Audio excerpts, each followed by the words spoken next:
साथियों नमस्कार। आप सभी को जय मूल्यवासी। साथियों, आज हम महिलाओं के जीवन स्तर के बारे में बताना चाह रहे हैं। साथियों, महिलाओं की समस्याओं को लेकर के भारत नहीं पूरे दुनिया में तमाम सारे संगठन, तमाम सारे सामाजिक कार्य हो रहे हैं और उन सभी का एक ही मकसद है कि महिलाओं की मुक्ति, महिलाओं के जीवन स्तर में सुधार लाना, महिलाओं की गुलामी की जंजीरों से मुक्त करना। लेकिन इन सारे प्रयासों के बावजूद आज भी समाज में महिलाएं कैद हैं। आखिर इसका कारण क्या है? तो साथियों, इस बात को जानने के लिए हमको इतिहास के गहराइयों में जाना होगा। जैसा कि मानव समाज का जो इतिहास है,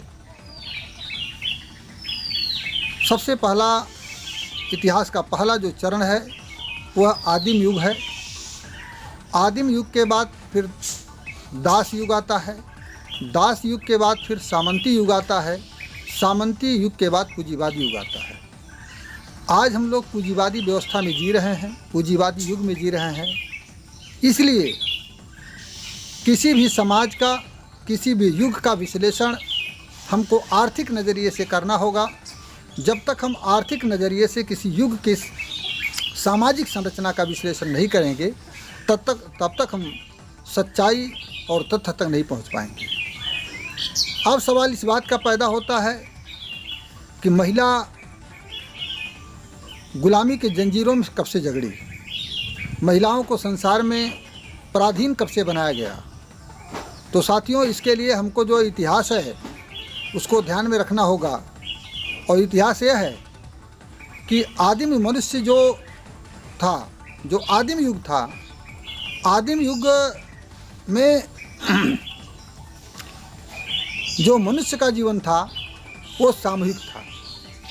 सामूहिक क्यों था? सामूहिक इसलिए था कि छोटे छोटे औजार थे और छोटे छोटे औजारों से उत्पादन बड़े पैमाने पर नहीं हो सकता था।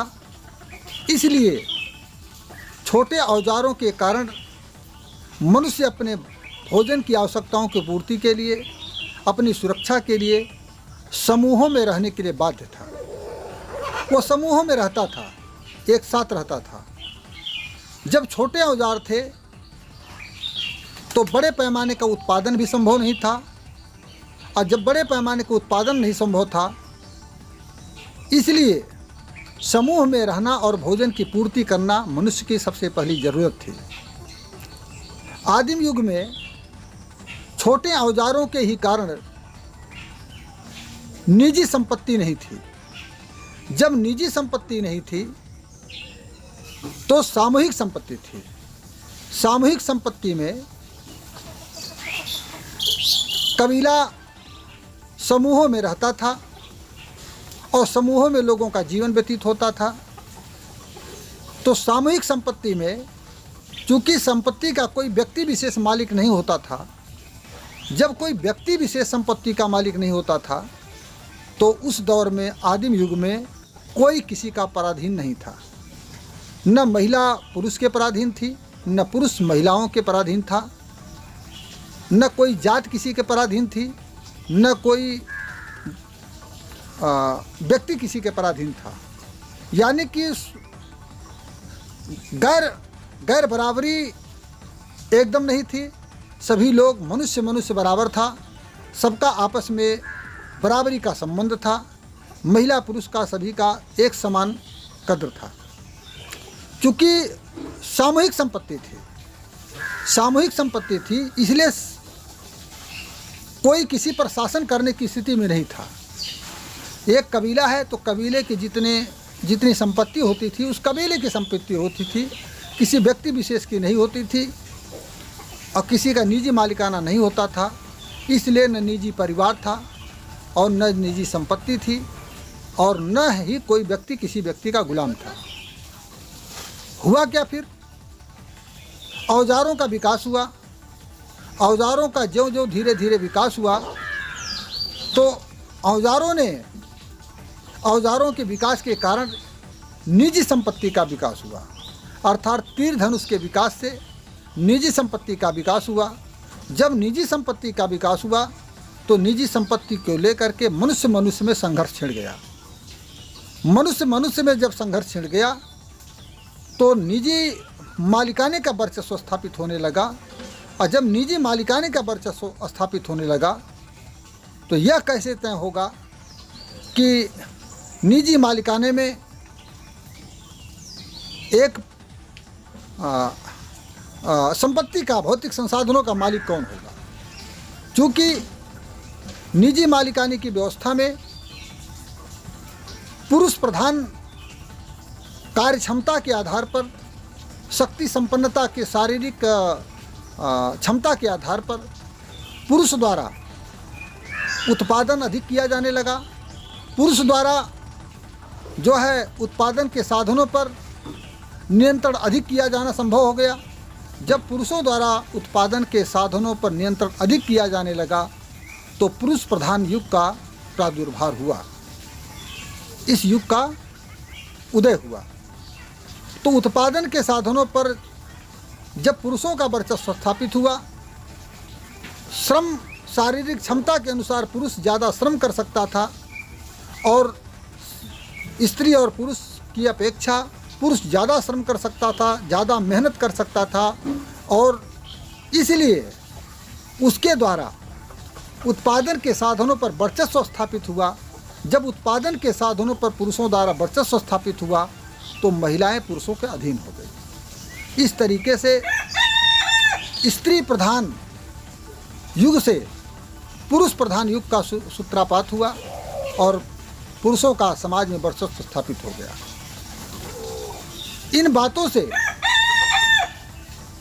अर्थात आदिम युग में जब सामूहिक संपत्ति थी तो महिलाओं का जो है समाज में बराबरी का सम्मान था। जब निजी संपत्ति उत्पन्न हुई तो निजी संपत्ति के दौर में पुरुष प्रधान का युग शुरू हुआ। इस तरीके से महिला जो है पुरुष के अधीन हो गई और उसके दास के रूप में उसके साथ व्यवहार किया जाने लगा। अब आज के पूंजीवादी युग में निजी मालिकाने की व्यवस्था है। निजी मालिकाने की व्यवस्था में पूंजी का महत्व है, निजी दौलत का महत्व है।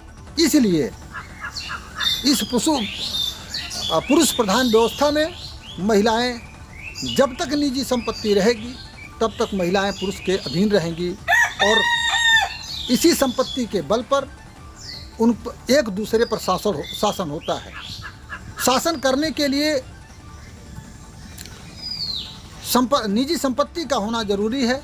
अगर किसी व्यक्ति द्वारा किसी के ऊपर शासन किया जाता है तो निजी संपत्ति होनी चाहिए। तो आज के पूंजीवादी व्यवस्था में निजी संपत्ति की व्यवस्था है, इसलिए महिलाएं सदैव पुरुषों की गुलाम रहें और गुलाम रहेंगी जब तक कि निजी संपत्ति की व्यवस्था कायम रहेगी। तो हमें देख रहे हैं कि आदिम युग में जब निजी संपत्ति नहीं थी तो महिलाएं बराबर का सम्मान पाती थी। जैसे निजी संपत्ति पैदा हुई तो महिलाएं पुरुषों के अधीन हो गई। इसलिए जो समस्या की जो जड़ है वो है निजी संपत्ति, और निजी संपत्ति के खात्मे किए बगैर समाज में स्त्री और पुरुष के गैर बराबरी का अंत नहीं किया जा सकता है, और यही उसकी समस्या का असली जड़ है, असली कारण है।